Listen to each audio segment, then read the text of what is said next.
Bismillahirrahmanirrahim. Assalamualaikum warahmatullahi wabarakatuh. A'udzu billahi as-sami'il 'alim minasy syaithanir rajim.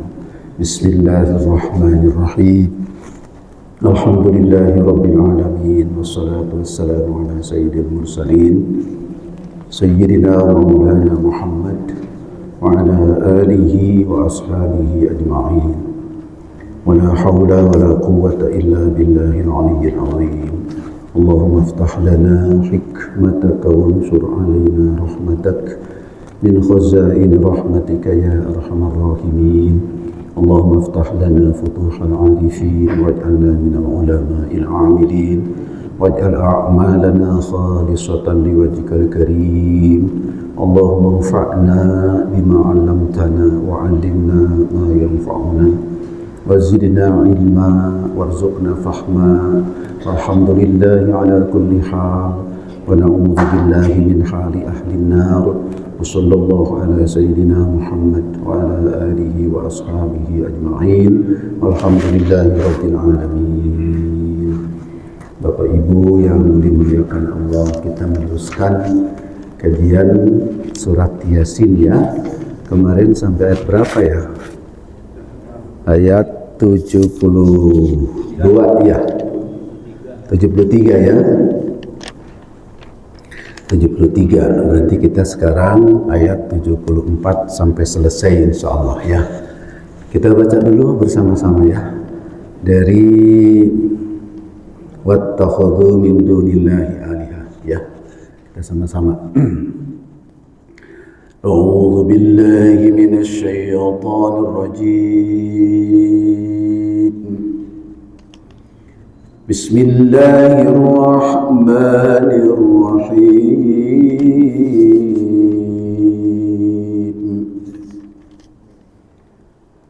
Wattakhadhu min dunillahi alihatan la'allahum ينصرون لا يستطيعون نصرهم وهم لهم جند محضرون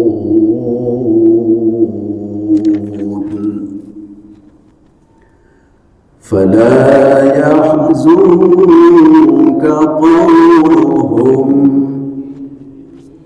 إنا نعلم ما يسرون وما يعلنون أولم ير الإنسان أنا خلقناه من نطفة فإذا هو خصيم مبين وضرب لنا مثلا ونسي خلقه قال من يحيي العظام وهي رميم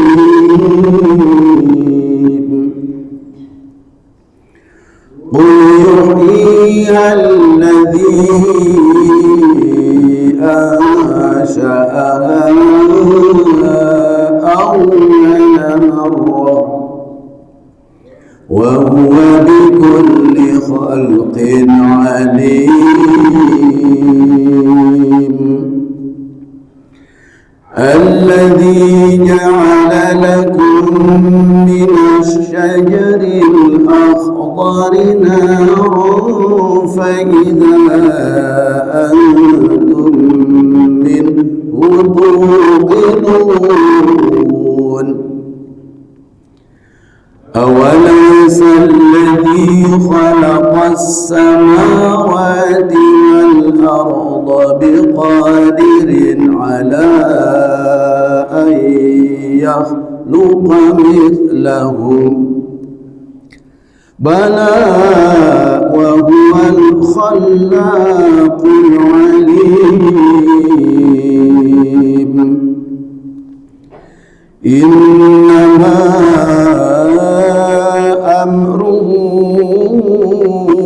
إذا أراد شيئا أن يقول له كن فيكون فسبحان الذي بيده ملكوت كل شيء وإليه ترجعون صدق الله العظيم.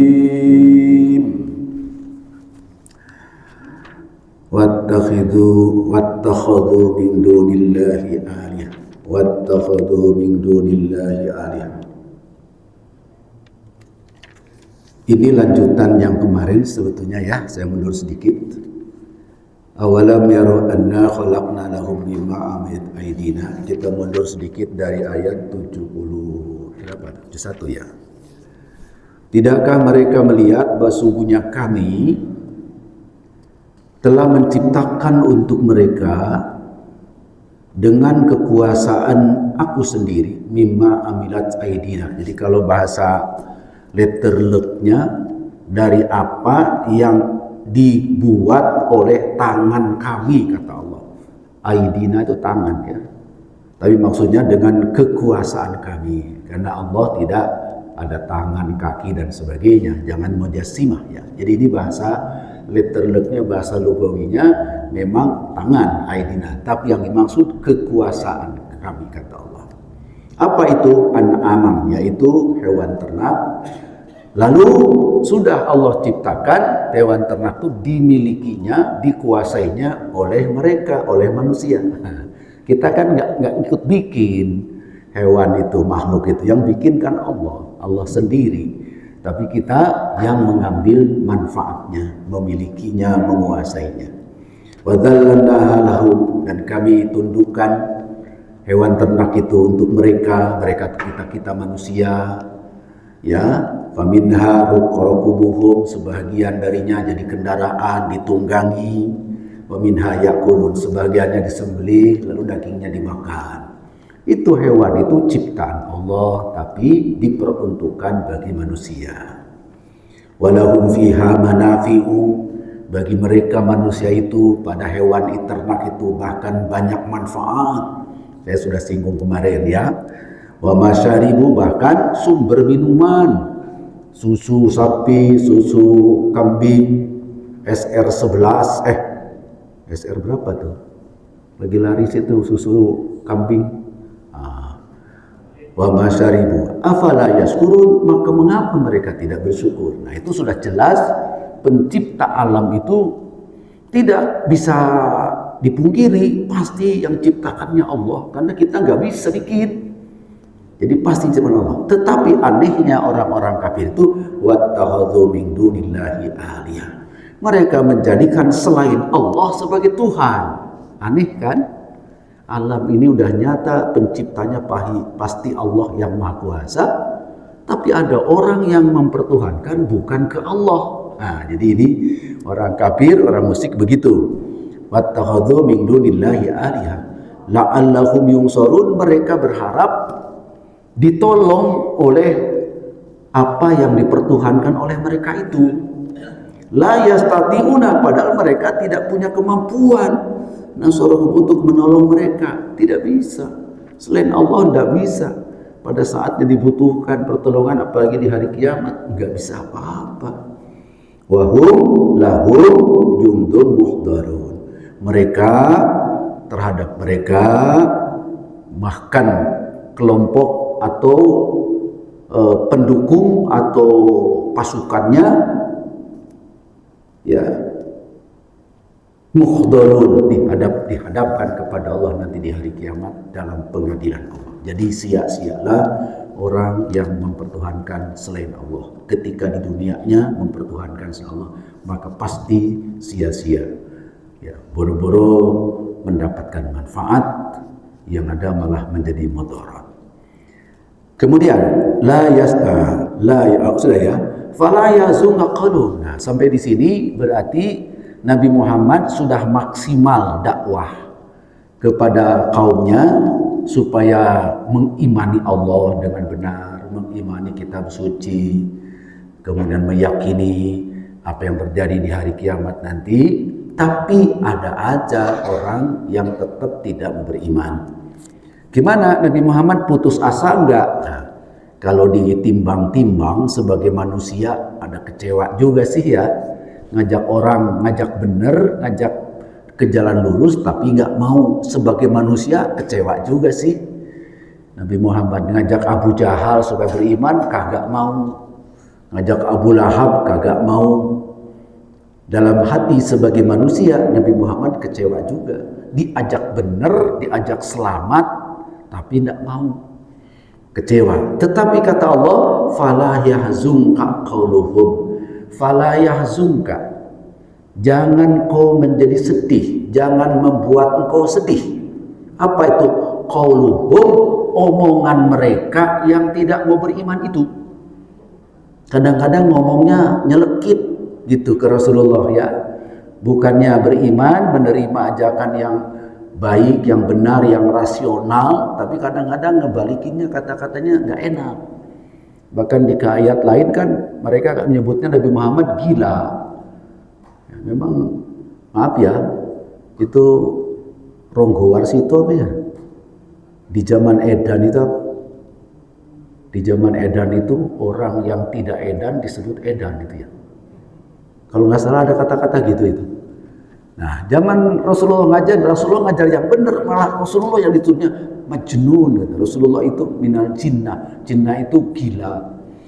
Jadi itulah resiko dakwah di tengah masyarakat yang macam-macam. Nabi Muhammad mengalami seperti itu. Tapi kata Quran, kata Allah kepada Nabi Muhammad, fala yazunka qauluhum. Jangan kata-kata mereka yang seperti itu menyedihkan hatimu Muhammad. Tenang, soalnya gitu ya. Inna na'lamu, sungguh kami maha mengetahui, kata Allah, ma yusirrun, apa yang dirahasiakan, wa ma yu'linun, dan apa yang dinampakkan. Artinya orang yang menolak Rasulullah, ada yang terang-terangan mencaci maki, ada yang gerendeng di belakang, ngedumel, ngomongin di belakang. Semua itu Allah tahu. Allah menghibur Nabi Muhammad, fala yazunka qauluhum inna na'lamu ma yusirruna wa ma yu'linun. Ada ahli Quran mengatakan itu harus berhenti di situ, Pak. Wakufnya wakuf lazim. Tandanya huruf mim kecil. Wakuf lazim. Karena kalau tidak diwakafkan nanti bisa rancu pengertiannya. Fala yazunka qauluhum inna na'lamu ma yusirruna wa ma yu'linun. Jangan membuat kalian itu, jangan membuat kau sedih dengan perkataan mereka. Kami, kata Allah, tahu apa yang mereka lakukan, mereka katakan terang-terangan ataupun sedih. Itu kalau diwakaf. Kalau tidak diwakaf, fala yazunka qauluhum inna na'lamu ma yusirrun. Kata-kata inna na'lamu ma yusirrun seolah-olah yang ngomong gitu orang kafir. Kalau tidak diwakaf, maka ada yang agak serius nih guru agama ini. Itu harus berhenti tuh, jangan diterusin. Fala yazunka qauluhum, jangan membuat hatimu sedih wahai Muhammad dengan kata-kata mereka. Titik. Kami, kata Allah, mengetahui apa yang mereka katakan terang-terangan ataupun sembunyi-sembunyi. Jadi jelas yang mengatakan kami mengetahui itu Allah. Kalau tidak diwakaf, khawatir melenceng. Yang mengatakan kami mengetahui itu orang musyrik itu. Maka di sini kasih tanda huruf mim, wakaf lazim. Lazim itu wajib. Wajib berhenti. Ya, fala yazunka qauluhum, berhenti dulu, ganti nafas. Inna na'lamu ma yusirruna wa ma yu'linun. Ini adanya di ilmu qiraat nih ya. Di ilmu. Kalau tulisannya kan sama, yang memberi wakaf kan ahli qiraat, supaya jangan salah pengertian. Ya, jadi ini saya ingin sampaikan juga karena di Quran Bapak sama kan ada huruf mim di situ ya. Pada qauluhum ada huruf mim enggak? Yang pakai digital ada mimnya enggak? Ada. Nah, berarti sama ya. Karena kadang-kadang gini, Pak. terbitan Saudi dengan terbitan Indonesia kadang-kadang ada beda, termasuk di mana penting tidaknya wakaf. Kadang-kadang dijumpai perbedaan itu. Maka saya coba cross check dulu ya. Ya, kalau sepakat, kalau sama berarti sepakat semua itu. Ahli qiraat di kita maupun ahli qiraat di Timur Tengah ya. Jadi berhenti di situ, ganti nafas ya, wakaf ya, wakafasi. Supaya jelas yang mengatakan jangan kau sedih oleh perkataan mereka, itu kata Allah. Lalu Allah meneruskan inna nahnu na'lamu, itu kata-kata dari Allah. Kalau misalnya diterusin takut inna na'lamu itu kata-kata mereka, kata-kata orang yang kafir itu yang menolak Rasulullah itu ya. Jadi fungsi wakaf untuk memperjelas batasan makna dari satu ayat, ada dua penggalan kata ya, demikian. Kemudian apa saja sih yang mereka lakukan yang membuat hati Rasulullah itu sebagai manusia kecewa ya. Tapi kata ayat, kamu jangan sedih, fala yahzunka, kamu jangan, hatimu jangan sedih. Itu Allah menghibur. Resiko berdakwah memang begitu. Nah, apa saja sih yang mereka katakan? Nah, ya, terus ini. Awalam yarul insan, apakah manusia tidak lihat? Apakah wa dan lam tidak, yaro melihat, insanu manusia. Apakah manusia itu tidak melihat? Anna, bahwa sungguhnya kami, kata Allah, khalaqnahu, telah menciptakan dia, telah menciptakan insan min nutfatin, dari setetes nutfah. Gak usah diterangin ya, nutfah ya, udah tahu ya. Nah, jadi setetes air mani. Faida, maka kemudian huwa, dia tiba-tiba khosimun, menjadi bermusuhan, mubinun, dengan permusuhan yang nyata terhadap Allah. Nah, ya, kata ayat, apakah manusia tidak melihat tentang dirinya yang diciptakan oleh Allah dari setetes air, kok tiba-tiba sudah dewasa, sudah kuat, menyatakan permusuhan kepada Allah. Kurang lebih begitu makna ayat ini ya. Memangnya gimana? Nah ini dia. Mana ciri-ciri dia memusuhi Allah itu gimana? Wadoroba lana, wadoroba, dan dia menjadikan lana bagi kami masalan suatu perumpamaan, wa nasiya khalqa, tapi orang itu lupa terhadap asal diciptakannya. Memangnya gimana? Qala, orang kafir itu ngomong gini, man yuhyil idhama wa hiya ramim, man siapakah yuhyi yang menghidupkan al idhama tulang belulang, wahia padahal tulang itu romimun sudah remuk. Dia itu ngomong gitu. Nah, jadi omongan ini luar biasa ya, menunjukkan pertentangan terhadap Allah. Gimana Ming cerita yang agak lengkapnya? Gini, Rasulullah kan mengajarkan termasuk di surat Yasin bahwa manusia itu diciptakan Allah, lalu hidup di dunia, lalu beraktivitas, ada yang kelakuannya baik, ada yang jahat, tapi ujungnya sama, mati juga. Sudah mati akan dibangkitkan, maka akan ada hisab. Kemarin kita sudah al-yauma nakhtimu ala afwahihim, itu kan hisab. Hasil hisab kalau dia bagus maka masuk surga. Hum wa azwajum fi dhilalin ala lahu salamun qaulam mir rabbir rahim.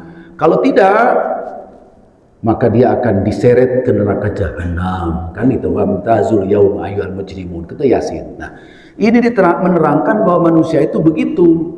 Tapi orang kafir nggak percaya. Di antaranya ya teman-temannya Abu Jahal lah. Ada 3 atau 4 orang itu belak-belakan menolak Nabi Muhammad yang mengajarkan kebangkitan di hari kiamat. Kata mereka, tidak ada itu, sudah mati mati. Enggak dibangunkan lagi. Itu keyakinan mereka. Jadi bertentangan dengan apa yang Rasulullah ajarkan. Dalam pertentangan ini mereka betul-betul ngotot sampai dia datang ke kuburan. Lalu kuburan yang sudah lama mungkin puluhan tahun dikorek-korek dia. Ketemu tulang manusia yang sudah mau remuk ya, nama udah bertahun-tahun. Diambil sama dia itu, udah diambil sama dia, dibawa ke hadapan Kangjeng Nabi. Karena menunjukkan bahwa dia menolak ajaran Nabi Muhammad ada kebangkitan, maka tulang itu diremek-remek sama dia, dilemparkan ke depan Nabi Muhammad sambil mencaci maki. Dengan mengatakan, apa ayatnya di sini? Mayyuhyil idzama wa hiya ramim. Siapa sih yang bisa menghidupkan kalau tulang sudah kayak gini gitu ibaratnya. Kalau pakai bahasa kita. Kamu Muhammad ngajarin orang tuh nanti setelah meninggal akan dihidupkan kembali. Siapa yang menghidupkan tulang kayak gini? Dia ngeremes-remes tulang manusia yang sudah puluhan tahun, yang sudah rapuh, diremes-remes, dilemparkan ke hadapan Nabi Muhammad untuk meledek Nabi Muhammad bahwa tidak mungkin kalau sudah jadi tulang belulang dihidupkan lagi gitu. Itulah yang dalam logika kita Nabi Muhammad merasa dihinakan atau dilecehkan dengan seperti itu di depan orang dengan dilemparkan tulang ini. Nah, itu adalah yang dimaksud oleh ayat manusia lupa pada asal kejadiannya, lalu dia memusuhi Allah dan Rasulnya, mengatakan siapa yang bisa menghidupkan kalau tulang belulang manusia dikubur berpuluh tahun sudah rapuh tinggi, sudah jadi debu misalnya gitu. Nah, itulah penolakan mereka yang dianggap melawan Allah, melawan Rasul ya. Faida huwa khosimun mubin. Dia mengatakan seperti itu. Maka ketika orang-orang itu mengatakan demikian, turunlah ayat ini dari Allah ke Nabi Muhammad untuk menjawab kata-kata tadi, mayyuhyil idzama wa yarumim. Siapa yang bisa menghidupkan tulang belulang kalau sudah remuk seperti ini? Qul, jawab oleh kaum Muhammad. Itu orang yang ngomong seenaknya tuh, seenak bacotnya itu. Ibarat kita itu ya. Jawab, yuhyihalladzi angsha'aha awwala marrah. Yang menghidupkan kembali manusia setelah mati, setelah kiamat, setelah tulang belulangnya di tanah jadi debu, kemudian dihidupkan. Siapa yang menghidupkan kembali itu? Yuhyihalladzi angsha'aha awwala marrah. Alladzi angsha'aha awwala marrah, yaitu Tuhan Allah yang menciptakan manusia pertama kali. Maka tadi di ayat itu ada manusia lupa terhadap asal kejadian lalu menantang Allah. Andai kata ingat kepada asal kejadian, itu pertanyaan tidak ada. Dengan mengatakan siapa yang bisa menghidupkan, kalau ingat awal penciptaan tidak ada pertanyaan itu. Tapi dia bodoh, enggak ingat. Apa jawabannya? Allah menciptakan kita, semua kita, tadinya tidak ada. Ini awal penciptaan, lalu diciptakan jadi ada. Hebat nggak? Maha hebat. Asalnya tidak ada bahan bakunya, Pak. Coba Bapak, manusia bisa nggak menciptakan sesuatu tanpa bahan baku? Ya, bikin bubur Cirebon, bubur ayam Cirebon, ada orang Cirebon di sini. Tapi nggak pakai beras, nggak pakai daging ayam. Bisa nggak? Nggak bisa. Allah menciptakan makhluk dari tidak ada bahan bakunya jadi ada. Hebat, maha hebat. Kalau itu bagi Allah gampang, maka yang sudah tadi diciptakan lalu jadi tanah, dibangkitkan lagi jadi manusia sangat gampang. Jadi logika aja sudah bisa jawab. Maka Quran mengatakan yang menghidupkan nanti manusia setelah matinya itu adalah dialah Allah yang sejak awal yang menciptakannya Allah juga. Sejak awal manusia, makhluk semua diciptakan oleh Allah. Kuasa menciptakan pertama kali, pasti kuasa untuk menghidupkannya kembali. Sudah, akal kita gampang. Hanya mungkin akal yang ketutup aja yang tidak bisa memahami. Jadi kekuasaan Allah itu sudah jelas, pasti mampu. Nah, ini jawaban Quran menjawab kepada orang yang ragu tentang bisa dibangkitkannya kembali manusia setelah mati.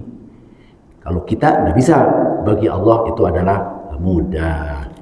Qul yuhyihal ladzi ansha'aha awwala marrah. Jawab oleh Muhammad, orang yang akan menghidupkan itu adalah, bukan orang ya, yang akan menghidupkan itu adalah Tuhan Allah yang menciptakannya pertama kali. Wa huwa, dan dialah Allah, bikulli khalqin, bagi setiap ciptaan, alimun, Allah maha mengetahui. Jadi terjawab oleh ayat sekaligus logika membenarkan maha kuasa Allah semuanya. Kemudian diteruskan lagi, masih kurang jelas rupanya. Orang kafir kan suka ngeyel, masih kurang jelas. Kita terusin ya. Alladzi ja'ala lakum minas syaril akhdari naro. Nah, ini lagi nih. Nah, kalau ini mah agak meluas nih uriannya. Allah itu alladzi, yaitu zat Tuhan, ja'ala, yang telah menjadikan lakum untuk kalian minas syajari, dari pohon al akhdar yang hijau, naro, menjadikan api. Nah, ini ilmu lagi nih, ilmu baru nih. Zaman dulu dalam tafsir-tafsir konvensional, memang di padang pasir itu, di daerah Timur Tengah, di Arab dan sebagainya, itu ada pohon, 2 macam pohon kalau tidak salah. Itu dikenal, lupa saya namanya, di tafsir ada namanya. Itu kalau digesekkan itu keluar api. Padahal pohon itu tangkainya itu hijau. Tapi kalau digosokkan keluar api. Itu menurut tafsir konvensional. Tapi tafsir modern ini yang disebut dengan fotosintesis. Lewat proses sinar matahari menyinari klorofil, lalu dihasilkan energi organik yang punya karakter seperti api atau sumber tenaga. Jadi proses fotosintesis itu ada pada butir-butir hijau daun. Maka dikatakan syajaril akhdar. Syajar itu pohon, akhdar itu hijau. Bahasa kimianya, bahasa botaninya adalah klorofil. Dari klorofil bisa keluar api. Api.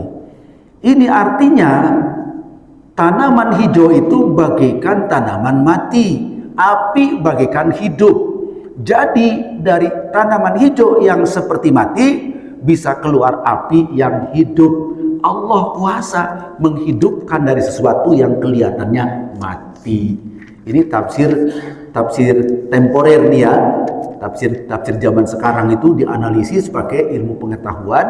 Ayat Quran mengisyaratkan ada proses fotosintesis pada tumbuh-tumbuhan. Nah, maka tumbuh-tumbuhan itu mengolah ya dari dari tumbuh-tumbuhan itu, dari butir-butir hijau daun menghasilkan energi organik, kemudian bisa mengeluarkan oksigen alias zat pembakar. Zat pembakar itu adalah masuk dengan disebut dalam istilah Al-Quran naro, api. Jadi ini dianalisis oleh para ahli biologi ya, ayat ini. Itu menunjukkan nyata kuasa Allah disaksikan lewat lewat kesaksian kita umat manusia yang terjadi pada benda-benda ciptaan Allah. Seperti itu kejadiannya, maka menghidupkan manusia yang sudah mati bagi Allah mudah. Karena tanda-tanda di alam saja sudah menunjukkan bagaimana sang pencipta itu, yaitu Allah Maha Kuasa. Ini ada 2 uraian di kalangan para mufassir ya. Ada yang mengatakan memang ada jenis pohon yang kalau digesekkan itu keluar api zaman dulu. Kalau di tanah kita yang jadi api itu bambu ya. Katanya bambu sama bambu kalau bergesekan bisa keluar api ya. Nah, tapi itulah alam, artinya Allah ciptakan alam seperti ini untuk dijadikan pelajaran oleh kita bahwa perubahan zat dari satu ke satu itu bisa terjadi di alam ini atas kuasa Allah Subhanahu wa taala. Jadi Allah itu adalah zat yang menjadikan untuk kalian dari pohon yang hijau minasyajaratil akhdar naro dijadikan api. Faida maka kemudian tiba-tiba antum kalian minhu dari api itu tuqidun bisa membakar, bisa menjadikan api yang membakar. Dah. Jadi dengan demikian harusnya jangan ragu lagi. Memang semestinya begitu. Allah kuasa menciptakan pertama kali seluruh alam ini, lalu bergerak, berkembang alam ini, akhirnya kiamat, lalu Allah menghidupkan kembali. Bagi Allah sangat-sangat mudah. Jadi hanya orang yang kurang berfikir, kurang beriman, maka tidak mengimani hal itu. Bagi orang yang menggunakan akal pikiran, memperhatikan gejala-gejala alam, lalu hatinya terbuka, maka pasti tidak sulit untuk mengimani kekuasaan Allah menghidupkan kembali makhluknya setelah kelak dibinasakan di hari kiamat. Awalaisal khalaqas samawati wal arda biqadirin ala ay yakhluqa mithlahum. Nah, ditanyakan lagi atau kalimat tanya supaya kita berfikir dan memantapkan keyakinan. Awalisalladzi apakah tidak Allah itu khalaqas samawati menciptakan langit wal arda dan bumi biqadirin dengan kemahakuasaannya ala ayyahluqa mithlahum untuk menciptakan seperti itu lagi. Nah, karena ada istilah kiamat itu habis semua lalu dihidupkan kembali, itu diciptakan alam yang baru. Bumi nanti setelah kiamat bukan bumi yang ini. Matahari nanti setelah kiamat bukan matahari yang Noh. Nah, kalau bumi ini ya, kalau matahari kan di atas Noh ya.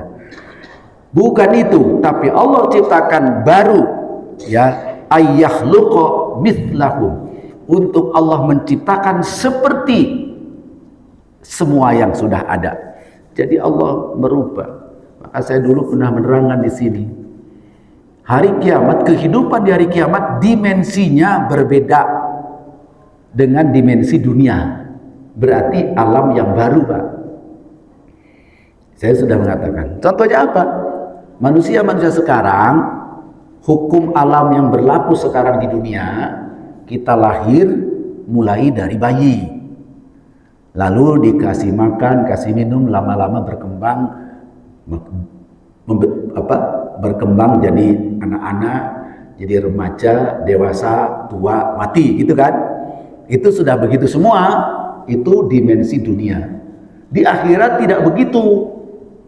Dikumpulin semua manusia, kalau dibandingkan dengan di dunia, kurang lebih umurnya 30 tahunan semua. Tidak lebih muda, tidak berkembang jadi tua, tidak berkembang jadi muda. Itu kehidupan nanti, kan dimensinya beda. Maka ini disebut ayyakhluqa mithlahum. Allah untuk menciptakan alam seperti alam mereka sekarang, tapi alamnya berbeda. Itu kuasa Allah. Ya.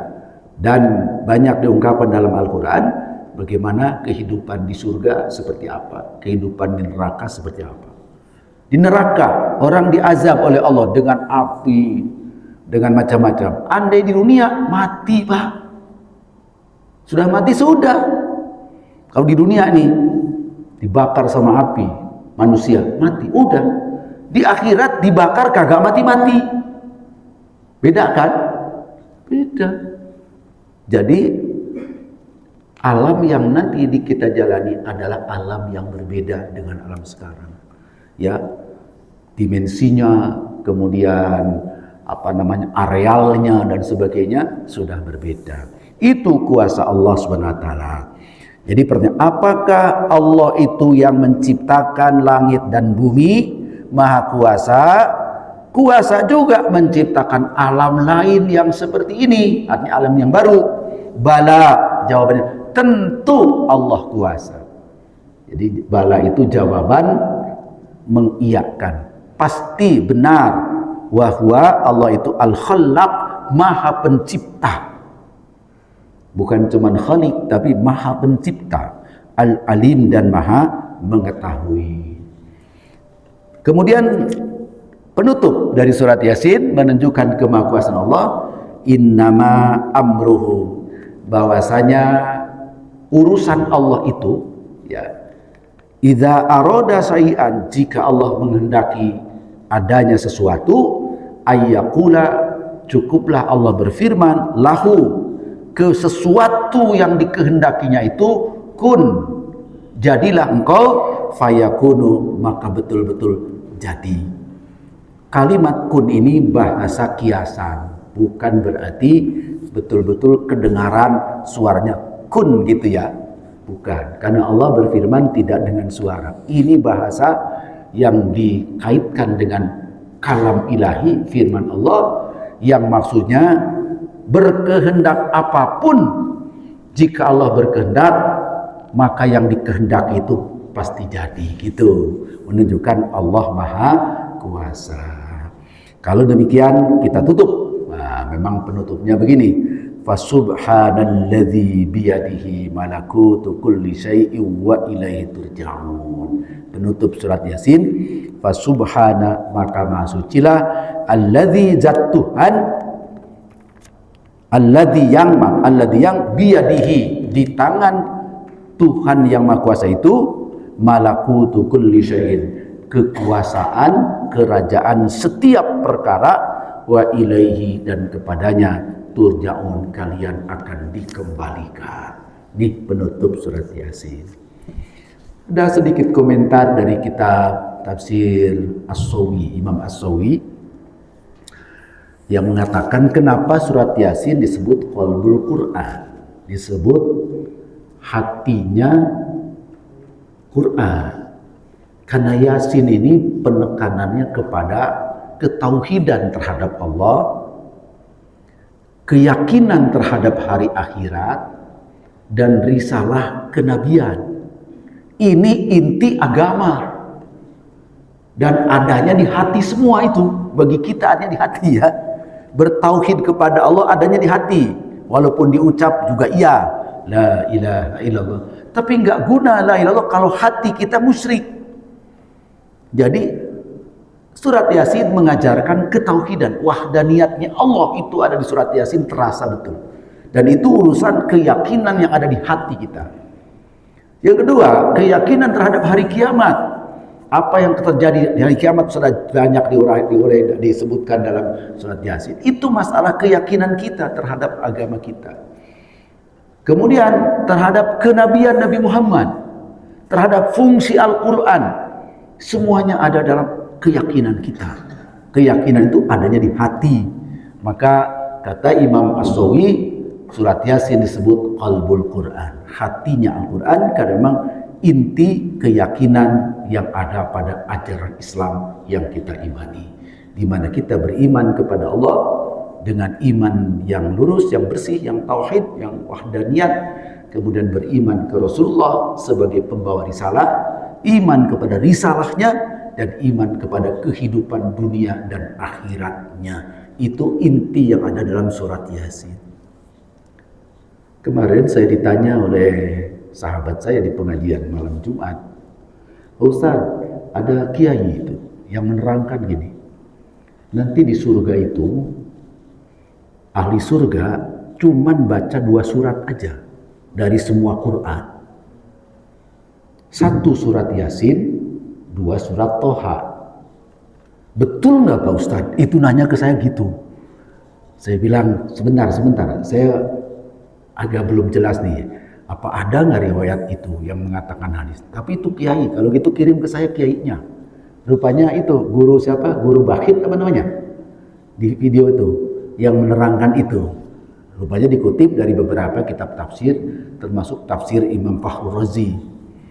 Saya penasaran, saya telusuri, betul ketemu Pak di tafsir Al-Kasyaf Syekh Imam Az-Zamakhsyari, bahwa ada riwayat yang mengatakan bahwa di surga itu, ahli surga itu bacaannya surat Yasin dan surat Toha.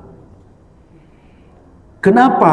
Nah, lalu ada uraian, Yasin dan Toha itu adalah surat yang menunjukkan tadi inti keyakinan kita kepada Allah, ya, dan keyakinan itulah yang membuat kita mendapat kehormatan di surga nanti. Sehingga surat itu, surat Yasin dan surat Toha itu bacaannya ahli surga.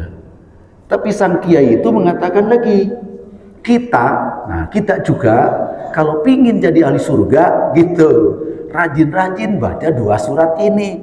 Tentu selain yang lain ya, jangan nanti wah saya Yasin itu aja nggak mau, surat Kulhu nggak mau dah, jangan. Semua ada di dunia, mas semua firman Allah penuh. Saya nanya lagi, kenapa begitu? Di akhirat cuma 2, karena di akhirat di surga itu ayat-ayat yang bersifat hukum itu tidak berlaku lagi. Ayat yang nyuruh sholat kan nggak perlu sholat lagi di sana, Pak. Ayat yang nyuruh saum ada di Al-Baqarah nggak perlu lagi. Orang surga itu nggak usah sholat, Pak. Nggak usah sholat, nggak usah puasa. Tinggal menikmati pahalanya saja.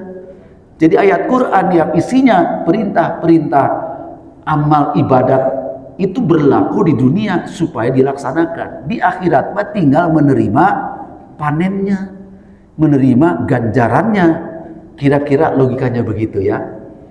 Namun demikian, Al-Quran adalah firman Allah Subhanahu wa Ta'ala, tidak semata-mata karena dibutuhkan dalam rangka kita mencari hidup dunia.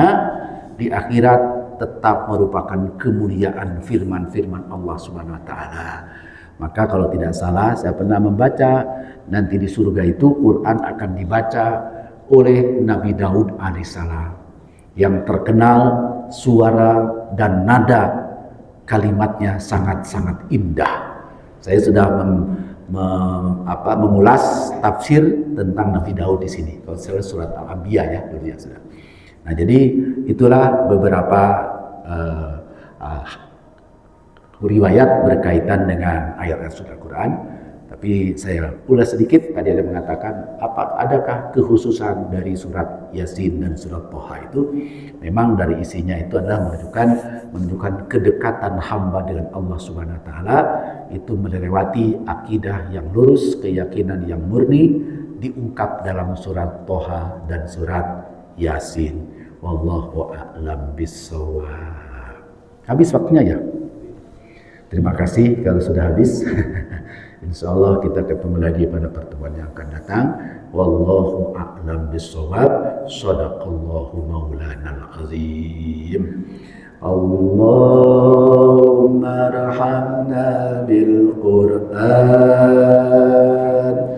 waj'alhu lana imama wa nura wa huda wa rahmah. Allahumma dzakirna minhu ma nasina wa 'allimna minhu ma jahilna warzuqna tilawatahu ana al-laili wa atrafan nahar waj'alhu lana hujjatan ya rabbal alamin. Wassallallahu ala sayyidina Muhammad wa ala alihi wa ashabihi ajma'in walhamdulillahi rabbil alamin. Wassalamualaikum warahmatullahi wabarakatuh.